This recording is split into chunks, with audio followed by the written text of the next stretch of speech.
Be careful who you call ugly in middle school. This is them now.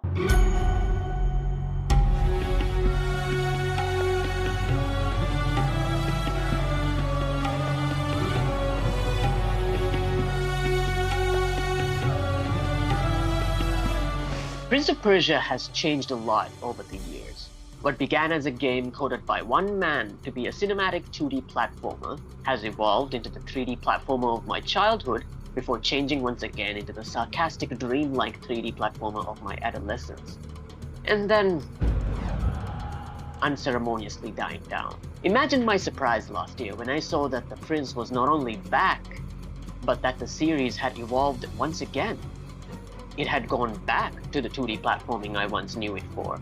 But not just that, it was looking like a full-on metroidvania game. One of my favorite series of all time, being made in the style of one of my favorite genres in gaming. I had to get my hands on this game. I had to see if Prince of Persia: The Lost Crown was a triumphant return to soaring heights or a disastrous fall to crushing lows. I recently got my hands on the Nintendo Switch version of the game, so let's explore. The mighty Simurgh, protector of Persia, has long left. But should our enemies try to take advantage of the situation, they will soon find that the kingdom's bravest warriors will be their undoing. The first thing that really hit me about this game is how shockingly competent it is. I mean this in a few ways. First, I was surprised at how good everything looked. From the player character to the enemies to the environment, the game's art team really brought their A game. There's even a fair bit of lighting that is gorgeous on the PC that still looks pretty good on the Switch. The art style is really working for me personally. Secondly, the game felt very smooth to play. Movement mechanics are the bread and butter of Metroidvanias, and I am happy to report that this game absolutely nails it. Don't even get me started on the combat, it is too early in the script for that, but to put it short, it was really fun to engage with. Thirdly, the music. The trailer of the game came with a song that some fans felt was a bit un-Prince of Persia-y with his rock-rap approach.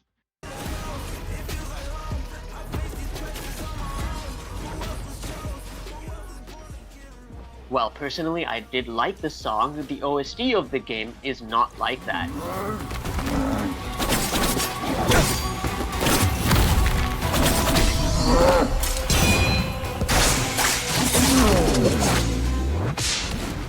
It mixes beautiful traditional instruments and rock music to great effect. All of this to say, can you believe that Ubisoft made and released this game? The Ubisoft of 2024. The same Ubisoft that puts out games like Assassin's Creed Valhalla and Far Cry 6.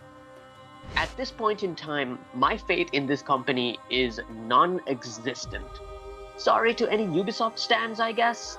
So I was pleasantly surprised to find out that the studio still had a team within it that had this much creativity and passion. To put it short, what we have here is a fantastic, and I mean fantastic, Metroidvania game. Its level design is more than competent, its combat mechanics are fluid and deeper than I expected, and there was even an attempt to tell a story of some consequence. More on that later though. With this gem, Ubisoft has not only revived the Prince of Persia franchise, but also breathed new life into a way that's just really clicked for me.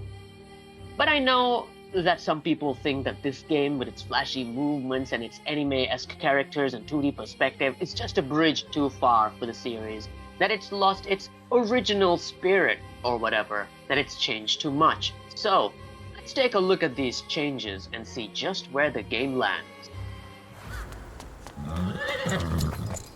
Wait for me here. Don't worry, I won't be long. The biggest change you'll notice about this game compared to the Sands of Time games is the shift to a 2D side-scrolling perspective. The team clearly leapt into the Metroidvania genre, both feet in. Some feel that this betrays the quote-unquote original vibe of Prince of Persia. What they really mean is that they love the Sands of Time games and would want more of them. A fair sentiment, considering that a remake of the original game was teased some time ago. But I'm gonna burst your bubble a little and remind you that the original vibe of Prince of Persia was this. You did this, and you had an hour to save the princess, or she died. To me, a shift to the metroidvania genre is the perfect decision. It feels both like a throwback to the original games and the natural evolution of what it once was. Where the original was slow and methodical, this one is faster and demands more reactive thinking. Where the original had a paper-thin excuse for a story, this one attempts characters and conflicts and cutscenes and drama. Where the combat in the original was a series of slow duels, this one pits you against gauntlets of enemies of varied shapes, sizes, and tricks up their sleeves. It also has some really fun boss encounters. Before I move on, can I also just mention that there are some excellent accessibility options and quality of life features in this game. This game has accessibility features that let you tailor the difficulty to your preference. You can make it harder or easier on yourself in specific ways, like adjusting enemy or puzzle or platforming difficulty. It also lets you do this cool thing of taking a snapshot of an area you can't go to yet.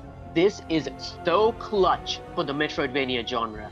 I cannot count the number of times I had forgotten to check some random corner of the map that I could not access 3 power-ups ago. This game lets you take a snapshot of it, pin it to the map to be viewed later at your convenience. What a genius feature! And while we are heaping praise on the game, let's finally talk about the combat.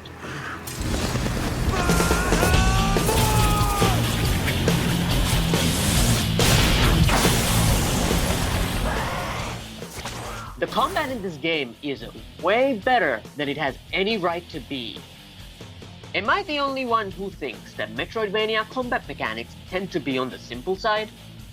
Now, I don't mean the games are simple or easy, just that with a lot of them, all you get is the singular attack button and limited attack animations that play. There might be a more powerful move you can do, but it's mostly that basic attack swing. This game takes some bold strides to add some new life to Metroidvania combat. Sure, you have the attack button, but you also have the ability to parry, the ability to knock enemies into the air, the ability to juggle them in the air with moves, the ability to charge up a bar and whip out a super move, and so on and so forth. Now, this isn't the deepest combat system in the world or anything, but for the genre, it is a system with a surprising level of depth. It has the hallmark of some of my favorite game systems. It is easy to pick up, but tough to master. Adding a little spice to this system are 2 things: the Hollow Knight-esque charm system and the use of movement abilities in combat. Prince of Persia: The Lost Crown has collectible items. No, not just lore items, though it has them too. I'm talking about collectible items that you can equip to give yourself a little power boost. They're kinda like charms from Hollow Knight. Okay, they're basically charms from Hollow Knight. But what makes them interesting is that a fair few of them can actually allow you to slightly alter your playstyle. Some of them give you a combo extra attacks, some of them give you attack boosts at certain health increments, and there are even some that favor the bow weapon in the game. These won't completely shift the combat mechanics of the game or anything, but it does offer some nice variety to dabble in, and I appreciate that. Now, let's talk about using movement mechanics in combat. First of all, can I ask that whoever at Ubisoft who thought up the idea of letting me use my time clone in combat be given a raise? Whoever you are an absolute genius. What better way to spice up the combat mechanics in a Metroidvania game than to give the other part of the game, movement, combat utility? I loved it when Hollow Knight let me dash through enemies and destroy them, so I'm very much at home with this game's version of that, and as luck would have it, most of the movement powers in the game have something to do with time manipulation. Get knocked away? The air dash is now an aerial recovery. Want to keep your combo chain going? Create a time clone mid-combo and revert back to it on the last hit. Enemy vanished from sight? Peek into the, time dimension, I guess? And hunt them down. I had a lot of fun using all of these abilities in combat to further style on my enemies. It made every new power unlock also carry with it a subtle combat boost. Speaking of those powers, let's talk about the metroidvania of it all. Prince of Persia: The Lost Crown embraces its new genre wholeheartedly and confidently. Take each carefully designed zone and screen of the game. There are long stretches of environment devoid of enemies that are purely based around platforming puzzles. You'd think that would become boring after a while, but it just doesn't. The fluid movement mechanics you get out of the gate, which are only enhanced as the game goes on, allows you to achieve this really smooth, flow-like movement that just lets you glide across the map with speed and style. It feels good to dash and to have that turn into a run. It feels good to wall hop to a higher position. It feels good to dash through the air, leaving a time clone behind and to teleport back to it. It just feels good to play this game. The Metroidvania genre has been experiencing a bit of a boom, thanks in no small part to our Lord and Savior, Hollow Knight. Love you guys. Silksong when? Get the! To have the Prince of Persia series not only return in style, but also as a genuinely good entry into the Metroidvania genre was the surprise I was not ready for. It even has a time travel mechanic which made for some of the best puzzles I have ever solved.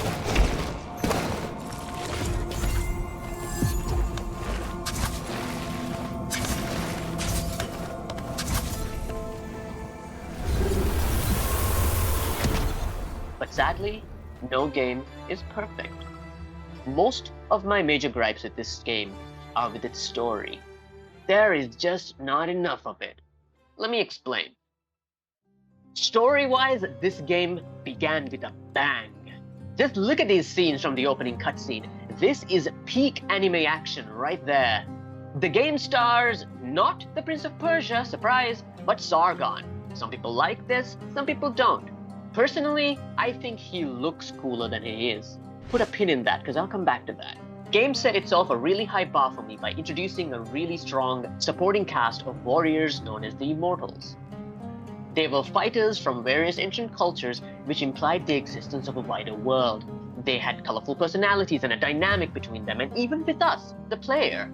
In the early part of the game, the story was following along quite briskly. The Prince of Persia, hey, there he is, gets kidnapped by your mentor. Curse your sudden but inevitable betrayal. You chase them down to the mystical, mythical, marvelous Mount Kaf. And time is apparently broken there, and it causes all kinds of fun stuff to happen. For some people, hours go by, and for others, years go by. You also end up running into other versions of yourself from other timelines, going through their own adventures. They all have a certain dark vibe to them. I see what you did there, Ubisoft. I see it, and I like it. As you explore Mount Kaf, other members of the Immortals pop in here and there to interact with you. I really like this. I thought we were going to run into each other throughout the game and build relationships, positive or negative. Oh, how wrong I was. Without spoiling much, there is a point in the game after which you rarely see any of them again until much later in the story, which means that there is a large middle chunk of the game mostly made up of new NPCs native to Mount Kaf with whom you must build new relationships with. While I did enjoy most of these NPCs, I felt like the narrative momentum of the game created by the great opening act just deflates a little in the second act. The story does pick up towards the end and deliver on an ending which I found to be enjoyable, but man, I was hoping this game would have been the game to add some much needed narrative oomph to the Metroidvania genre. Don't get me wrong, I'm not saying that Metroidvania games have bad stories. I just think that most Metroidvania games have stories that are good, bordering on okay. But I can't honestly be the only one who's feeling a little underserved by the genre's storytelling. Most of it is relegated to few NPC dialogue, some sparse cutscenes, and a lore compendium. And there are times when I don't even know anything about the boss I'm killing until after I read their journal entry to read their backstory. Now, I love me a good lore drop, but I can only play archaeologist so many times in so many ruined kingdoms before it all blurs together. Lore items are not a substitute for good storytelling. This game started out very strong in the storytelling department. It had cutscenes and voice-acted dialogue and recurring characters. An attempt was made to tell a story that hooked you. But then Act 2 hits and you're just playing through a similar story to many Metroidvanias. You're a stranger in a strange land full of strange people whom you get to know, and you have your nebulous goals. The details are different, but the pattern remains consistent. It would have been elevated if it had a protagonist with a strong character to them, but it just doesn't. It's finally time to talk about Sargon.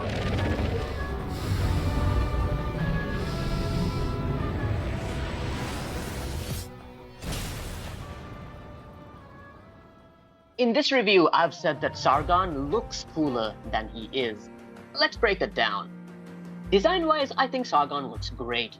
I like his haircut, his dual sword stance, and I like his little scarf thing that trails behind him as he moves. I think all of his counters look awesome, and his super moves, they call them Ultra Surges in this game, are a spectacle to behold.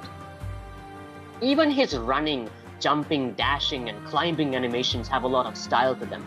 Sargon looks great, but sadly, his personality isn't quite up to par for me.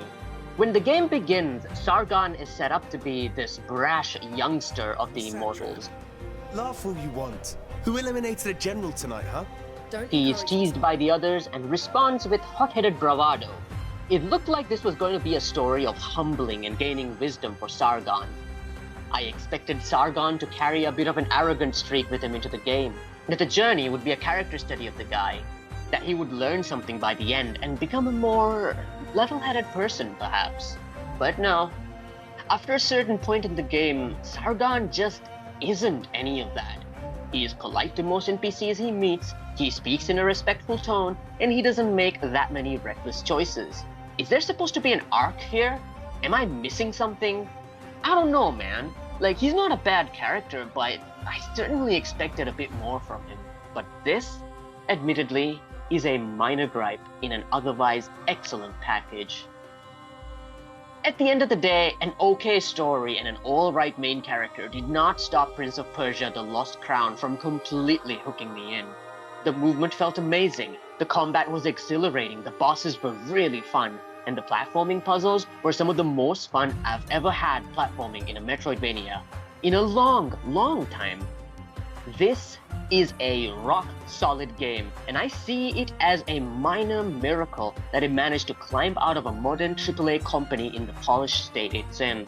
As far as I'm concerned, this game has breathed new life into the Prince of Persia franchise yet again. It is also a phenomenal addition to the gauntlet of Metroidvania games we fans have been absolutely blessed with in recent years. I would call Prince of Persia: The Lost Crown a must-play for general audiences, Prince of Persia fans, Metroidvania fans as well. So, what did you think of Prince of Persia: The Lost Crown? I'd love to hear more about it in the comment section below. See you in the next one.